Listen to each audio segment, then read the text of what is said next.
Anna Majetic. Woohoo! Woo!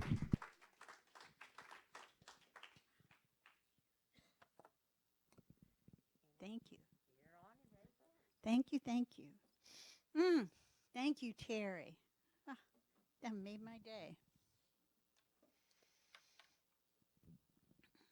And this is not a tear in my eye either. I didn't cry when I heard that song. Ah, good morning. It's good to see so many smiling faces. It's starting to look like church again.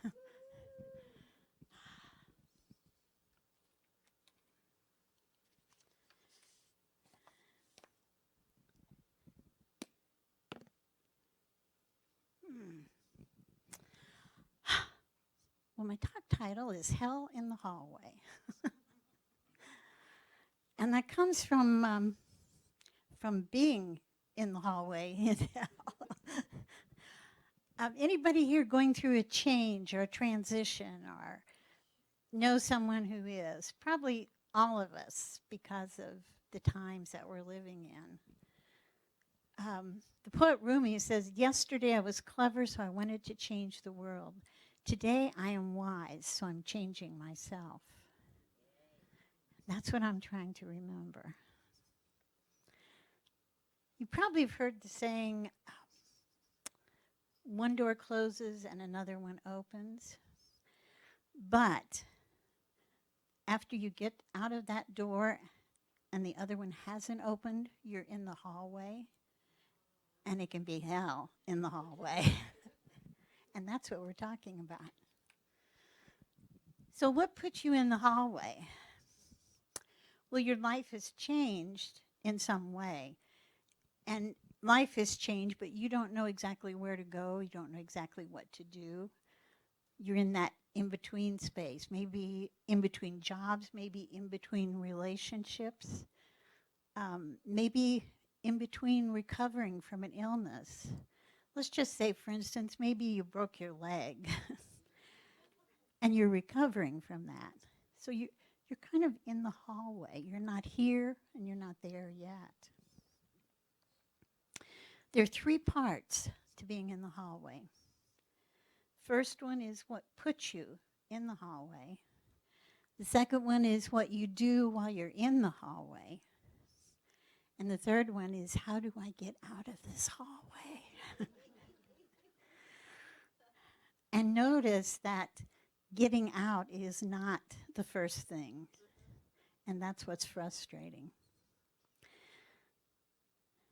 Some of the things that can put you in a hallway are a death of a loved one, a family member, a divorce can put you in the hallway. I mean, your life is going to change. Bankruptcy, your life's going to change there too. Losing a job, recovering from an illness or an accident, and being a caregiver. That's a big one, being a caregiver. Any permanent change or crisis. And some of those are things we choose, and some of them aren't. We choose things like moving to a new city, but that can put you in a hallway too because it's a whole new life. You have to find out where all the stores are and who the people are around you. And even those things that we choose, we're still dealing with uncertainty. And uncertainty can be uncomfortable, even if it's something we chose. And some of the things that can put you in a hallway are what we call in unity divine restlessness. And that's not maybe something that's actually happened to you, it's something that's going on inside you. Trying to make a decision. Do I go here? Do I do this? What am I supposed to do?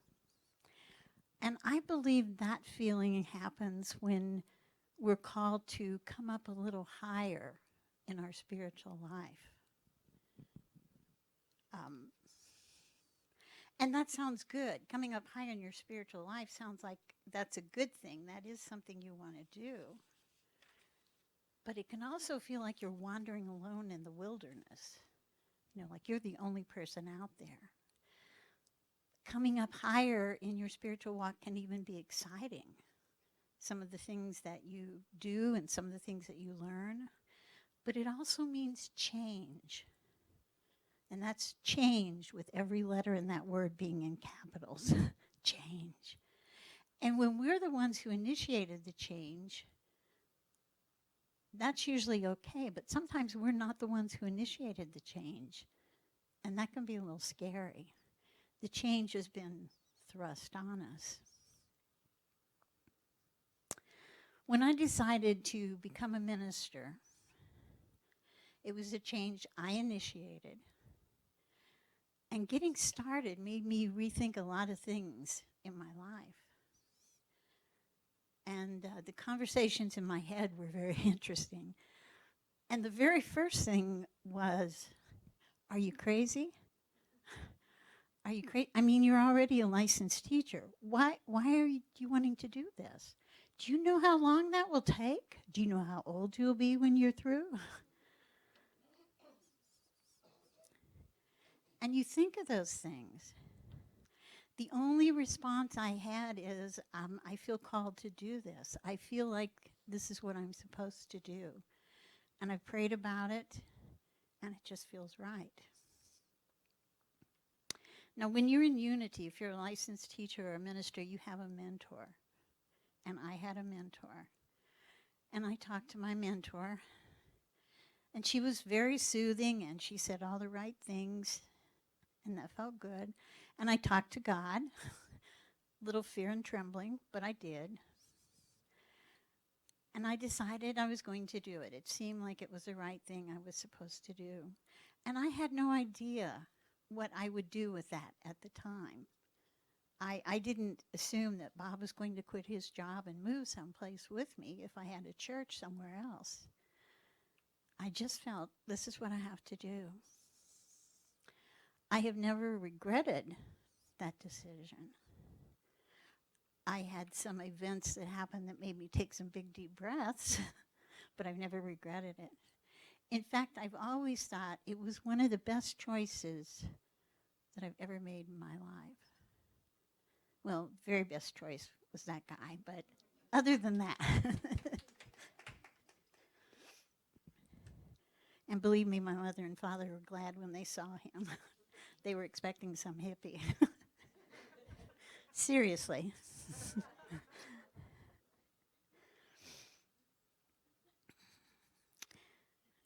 Actually, whole groups can be in hallways. Like this church is in a hallway right now. And office staff waiting to meet their new boss are us right now, hoping to meet a new minister, hoping to have a settled place. The pandemic that we're going through, that's a big one. And there's what I think of as an endless hallway, and that's caregiving. It's such a precious gift, but it really is an endless hallway. There's a lot of painful decisions. There's a lot of worry, a lot of weariness, maybe even exhaustion.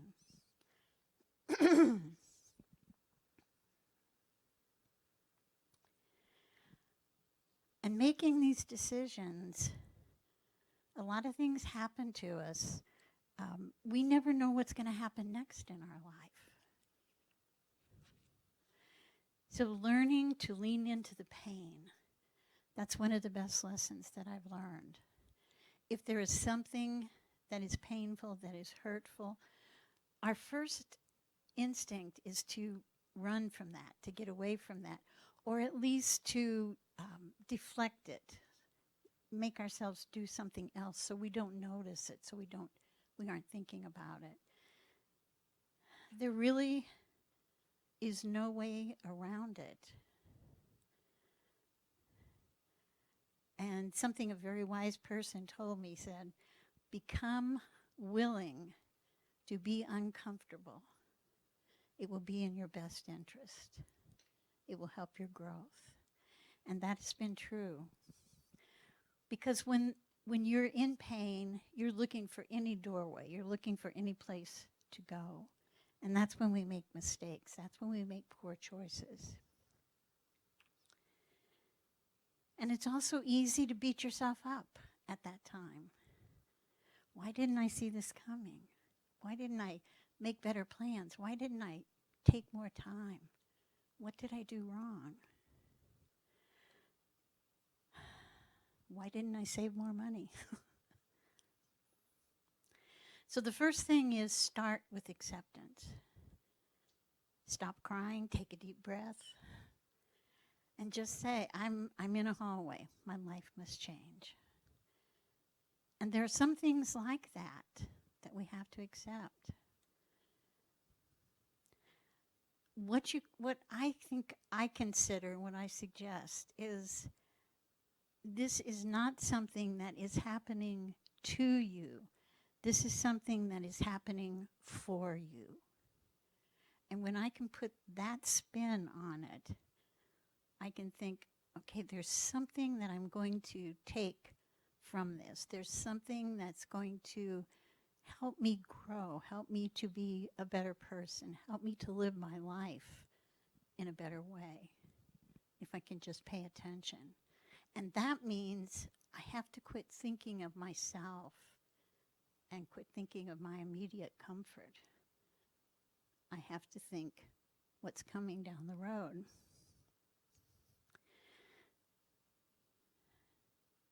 I think this is not happening to me. This is happening for me. And some of the most horrible things that I have lived through, I would say that is the truth. At the time, it felt like this is happening to me. This is too much. But it was really happening for me. I know that isn't a popular thought, but I honestly believe that what shows up in our life is there for our greater good, for our highest good, for our soul's growth. And we don't see that. When we see a disaster, something we wouldn't have asked for, we don't think, it's great, this is for my soul's growth. That's not where we go. And trust me, those aren't the words we use.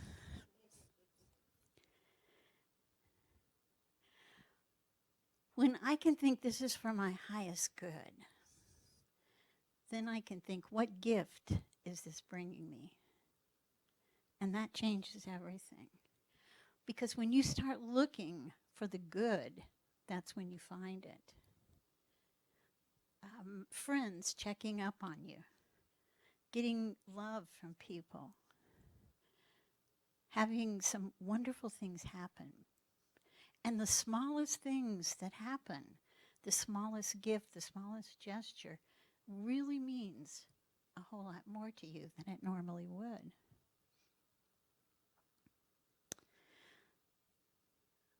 And I can tell you this, your prayer life improves because it does call you to keep praying every day. I believe that everything that happens in our life has a gift for us. Everything that happens in our life improves our life. And it gives us an opportunity to have an even deeper connection with Spirit. Because the more you're praying, the more you're looking for answers, the more you're studying, you are getting closer to Spirit.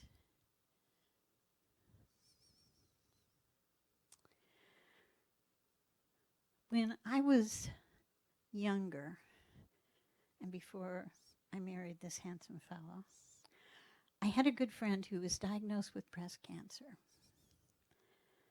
And she was a Unity friend. And she told me, I wouldn't wish this experience on anyone, but this has brought me the greatest spiritual growth so far in my life. And I did not understand that. It seemed unreasonable. But she said, this has made me read more, pray more, talk to people more. And she said, my life is better. And she said, in unity we say, well, we create our own reality. And she said, why? What I wondered is, why did I create this reality? Why did I create this pause in my life? Now, let me stop here and say, I'm not saying that she wanted this cancer, that she created this cancer, or that she stopped treatment or anything. But what she did, she became a conscious creator with God. It improved her prayer life. It improved her connection to spirit. She put her spiritual tools to work, the things we learn in unity. She took those tools and started working them. And she did it every day. She also gave thanks for everything. She also tried to have more compassion for everyone and everything. And she got well. She took responsibility for her life, for her health, and she got well.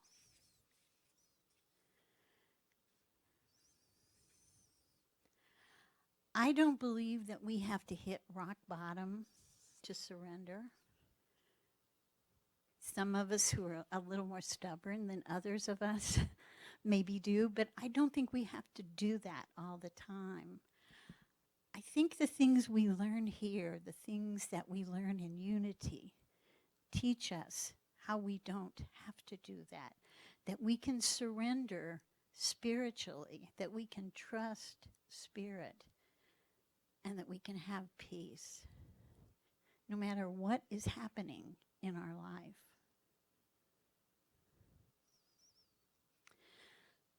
I think time that we spend in a hallway isn't wasted time. I think it can be a pivotal time in your life. I think it's a time when we can learn something new, when we can come up higher in our prayer life, when we can change maybe an attitude or a habit that we have. And I think we can leave that hallway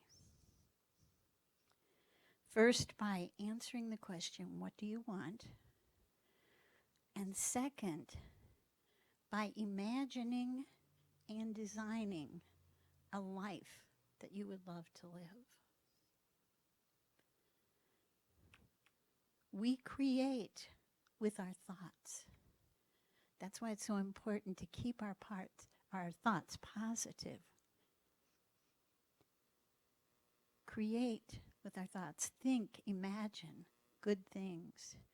Imagine what your new life would be like. Imagine what is going to happen in the future. And set your intentions to what you want to have, to how you want to do this. Spend some time every day in prayer and design a life that you would like to have.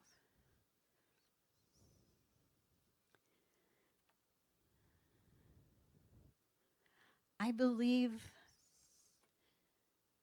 that our souls volunteered for spiritual growth. I believe that's why we're in this lifetime, because everyone here is a volunteer. And I know there are times in our lives, I've done this myself, when you can look around and go, I don't think I volunteered for this.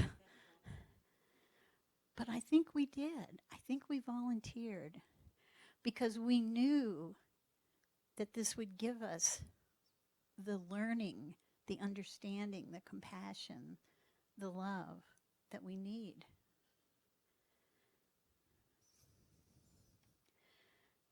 So imagine the things that you want to see in your life. Set your intentions and design a life that you will love living. And part of that is prayer. That's one thing we teach in Unity that is so important, is prayer. So maybe if there's something you need to know about prayer, or you need to want to know more about it, look into that. Ask someone, read a book. I believe our souls volunteer for spiritual growth. And this physical life is one way that we get it. We are interacting with different people, different situations in life. And it's all for our spiritual growth. I think hallways are one of the things that happen in our life that are there for that. In some way, we have volunteered. I know it isn't easy. It never has been for me when I'm in one of those hallways.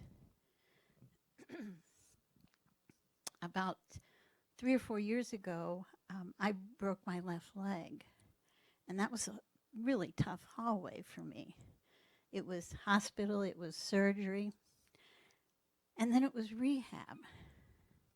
And so I'm in rehab, and this very intelligent, very knowledgeable young woman is telling me, what you need to do and what I want to see you do is squats.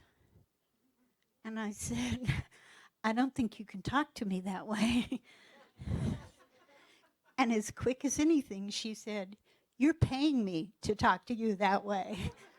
Okay. I'll start paying attention.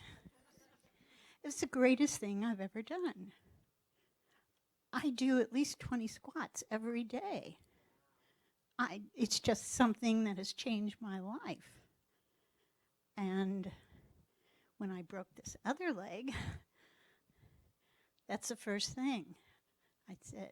And home health came to my house, and he said, well, squats are good, but you are 70-something? I said, yeah. I think I was 73, 4 at the time. And he said, I don't know about squats. I said, let me show you. He went, okay, we'll do squats.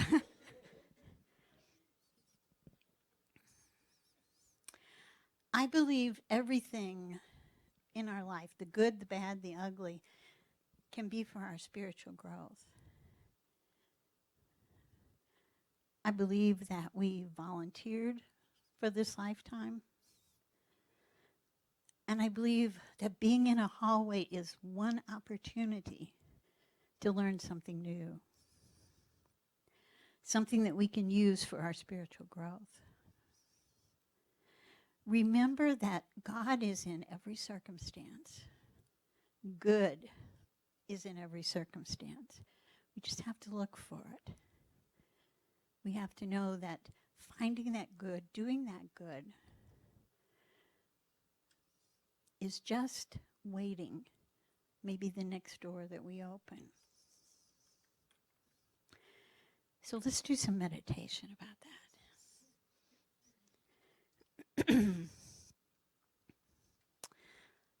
You can close your eyes if that feels comfortable. Just let your body relax. Maybe take a deep breath.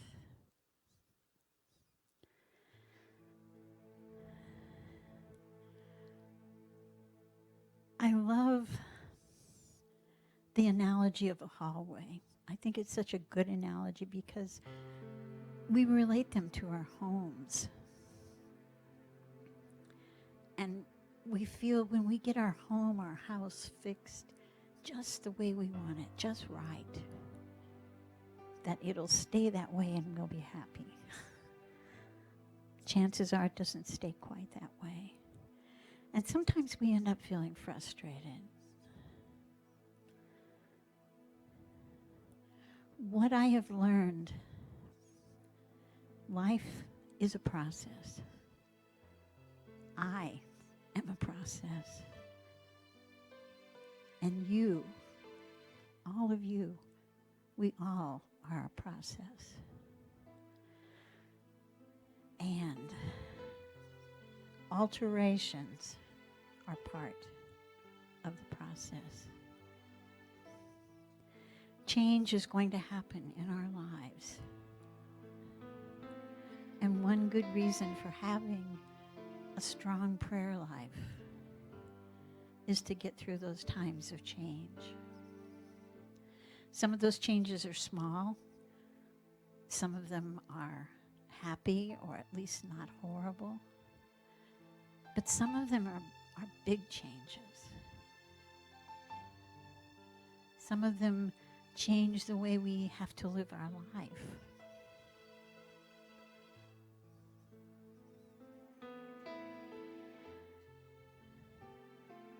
But making a friend of change,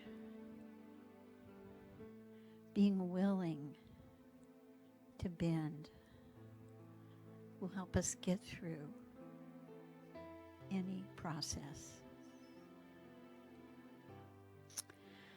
So let's spend a little time in the silence and just releasing our need to control everything.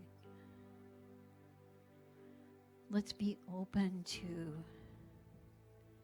hearing a word of wisdom from our higher power. So let's take a moment. Silently now, peace. Be still.